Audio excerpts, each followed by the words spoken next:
Assalamualaikum warahmatullahi wabarakatuh. Hello guys, we are from Group 1 and in this video, we would like to talk about local wisdom in Indonesia culinary delights. And in this opportunity, we will talk about two traditional snacks. The first one is klepon and the second one is salalawa. I know most of you already familiar with klepon, but in this opportunity, we will talk deeply about klepon. Klepon is a traditional Indonesian snack that has round shape and filled with brown sugar inside. The surface of klepon also covered with coconut.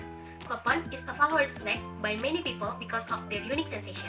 When bitten, klepon bursts out the sweet brown sugar mixed with savory taste of coconut and chewy feels of the klepon dough.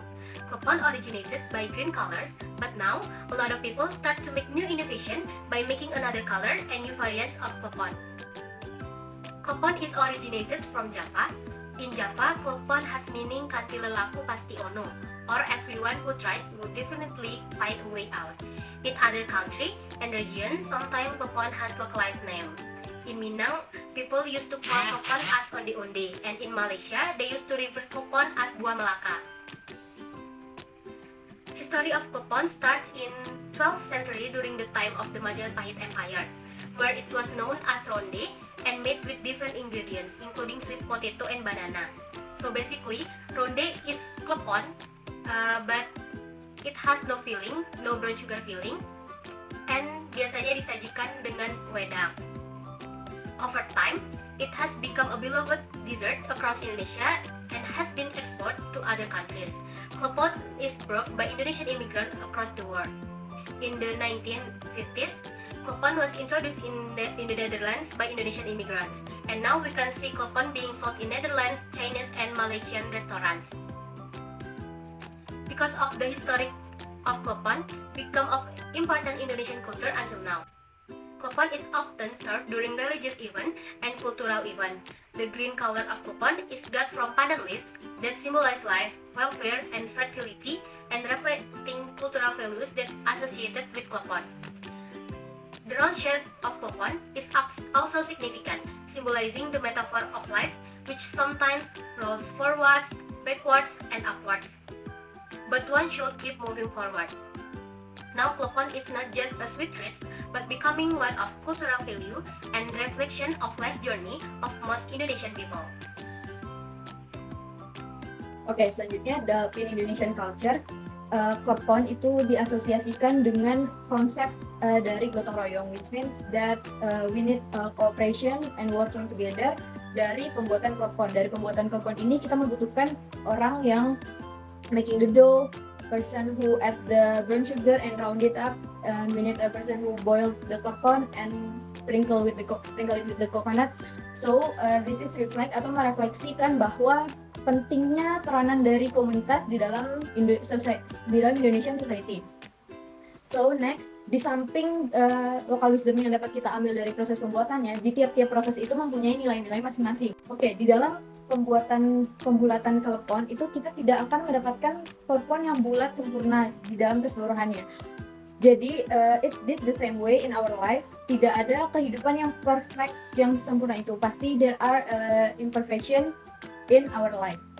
So next is proses dalam perebusan klepon. Jadi perebusan klepon ini bisa dimaknai sebagai bagaimana menghasilkan klepon yang lezat dan enak. Itu sebelumnya harus melalui proses perebusan terlebih dahulu. Sama seperti halnya manusia, jika kita ingin menjadi seseorang yang lebih kuat, kita harus direbus dalam tanda kutip dalam kawah kehidupan.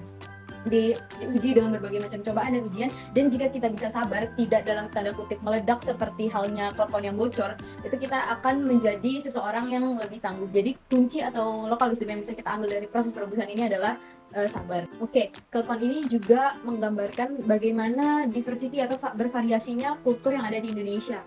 Jadi dari klepon ini tersebar di seluruh daerah, dan si klepon ini disebut berbeda-beda di tiap daerah. Contohnya ada di Java, Bali, and Sumatera. Kalau di Jawa itu klepon it's called klepon. Kalau di Sumatera it's called onde-onde. Tapi kalau di Bali itu disebut klepon, tapi isiannya itu bukan brown sugar. Oke, last but not least, kita dapat mendapatkan local wisdom dari klepon itu berdasarkan julukannya. Jadi ada yang menjuluki klepon sebagai klepon raja pitu. Ini berarti bahwa dalam setiap gigitan klepon itu kita nggak akan tahu yang akan kita dapatkan itu ada manis dari brown sugar atau kosong. Jadi ini dapat merefleksikan dalam kehidupan, tidak ada yang tahu bagaimana masa depan, tidak ada yang tahu apa yang akan kita alami dan kejutan-kejutan selanjutnya. Okay, maybe that's all from the klepon. In the next video, you will find more local wisdom in the Salalawa. Nah, we already talk about klepon, now we jump into the second food, there is salalawa. So, what is salalawa? Sala means fried, while lawa means fish. So, salalawa is fish fried. Walaupun diartikan sebagai ikan goreng, namun salalawa ini bukan semata-mata ikan yang digoreng, melainkan salalawa ini adalah cemilan yang berbentuk bulatan kecil yang berwarna kuning keorenan yang terbuat dari adonan tepung dan ikan.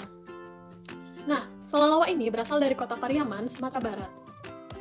Lalu, apa sih basic ingredients dari pembuatan salalawa ini? Yang pertama, yaitu tepung beras. Kedua, kunyit sebagai pewarna alami maupun penambah rasa. Dan yang ketiga, itu ada air sebagai pencampuran dan pelengketan dari adonan. Dan yang keempat adalah ikan asin sala ataupun ikan bada. Selain bahan-bahan ini, kita juga menambahkan beberapa perasa lainnya. Lalu, pada tahun 2010, salalawa ini dinobatkan sebagai warisan budaya tak benda dengan nomor registrasi 2010-000992. Hal ini berdasarkan informasi dari website Directorate of Cultural Heritage and Diplomacy, Ministry of Education and Culture. Nah, kalian tahu nggak sih, kalau salalawa ini biasa dijadikan sebagai makanan pendamping dari makanan utama, terutama makanan utama yang berkuah, seperti lontong ataupun sate. Kenapa sih dijadikan sebagai makanan pendamping dari makanan berkuah? Dan dikarenakan tekstur dari si salalawa ini yang crunchy, maka apabila dikombinasikan dengan makanan yang berkuah, itu akan menjadi suatu kombinasi yang sangat lezat. Dan yang kedua, salalawa ini biasa dijadikan sebagai cemilan dan sangat mudah untuk ditemukan, baik itu di pasar ataupun di sepanjang jalan menuju tempat wisata. Dan juga, salalawa ini harganya sangat-sangat terjangkau, yaitu berkisar 500 perak sampai 1.000 rupiah aja loh. Nah, seperti yang kita ketahui bahwasannya salalawa itu berasal dari Pariaman. Lalu apa saja sih local wisdom atau kearifan lokal dari salalawa ini? Nah, kearifan lokal dari salalawa ini tercerminkan dari metode cara pembuatan, kemudian penggunaan bahan alami, serta perannya dalam adat maupun tradisi lokal Pariaman. Nah, hal ini mencerminkan pelestarian nilai-nilai kebudayaan dan juga penggunaan berkelanjutan dari sumber daya alam di masyarakat di daerah Pariaman.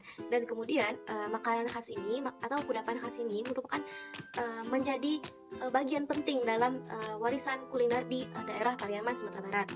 Nah, nilai-nilai budaya dalam salalawa ini yang pertama itu adalah pelestarian tradisi, di mana metode-metode pembuatan salalawa ini mencerminkan kearifan lokal dalam mempertahankan tradisi pembuatan kuliner dari zaman leluhur dahulu.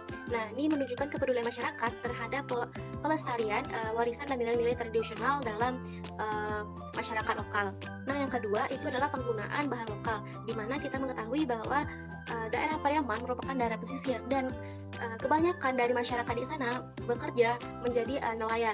Maka dari itu hasil tangkapan atau hasil laut dari pekerjaan mereka itu dimanfaatkan menjadi makanan tradisional ini, di mana salalawa itu berasal dari lawa atau ikan. Nah, dari sanalah kita dapat mengetahui bahwasannya salalawa ini menunjukkan keterikatan antara budaya lokal dan juga lingkungan dan kearifan dalam memanfaatkan sumber daya alam secara berkelanjutan. Kemudian peran salalawa dalam adat maupun tradisi lokal. Nah, salalawa ini memiliki peran penting dalam adat maupun tradisi lokal Pariaman. Misalnya, salalawa ini selalu dihidangkan pada saat berbuka puasa, kemudian juga dihidangkan dalam acara-acara resmi seperti barale maupun syukuran yang diadakan oleh masyarakat lokal. Nah, nilai-nilai budaya yang tadi itu mencerminkan kearifan lokal Pariaman dalam melestarikan warisan budaya, kemudian memanfaatkan sumber daya alam secara berkelanjutan, dan juga memperkuat jati diri budaya lokal dalam konteks kuliner dan tradisi masyarakat lokal di Pariaman maupun di daerah Kabupaten Padang Pariaman. Nah, mungkin sekian penjelasan mengenai local wisdom kuliner dari kelompok kami. Maka dari itu kami ucapkan terima kasih. Wassalamualaikum warahmatullahi wabarakatuh.